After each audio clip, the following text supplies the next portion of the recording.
Questa mattina, presso il Palazzo delle Grandi Stazioni a Venezia, si è tenuta una conferenza stampa che ha visto la presenza di 3 assessori regionali: Canera al turismo, Bottacin all'ambiente, Calzavara al demanio, oltre all'onorevole eurodeputata Rosanna Conte e il presidente della conferenza dei sindaci del litorale veneto, Roberta Nesto.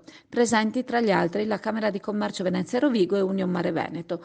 Temi sono state le questioni legate al ripascimento e la tutela ambientale del territorio della costa veneta. Molte sono le realtà a chiedere interventi nel territorio. La Regione, quindi, in sinergia con l'Europa e i sindaci della costa, sta quindi cercando risposte a medio e lungo termine. Vari sono i progetti, tra questi uno si estende in collaborazione con l'Università di Padova. Per rendersi conto sul territorio della portata del fenomeno dell'erosione, alcuni esponenti di grandi realtà a livello europeo già quest'estate sono giunti per un sopralluogo. Durante la mattinata di oggi si è quindi dato il via alla stesura di un progetto preliminare che vedrà coinvolti vari enti ed istituzioni.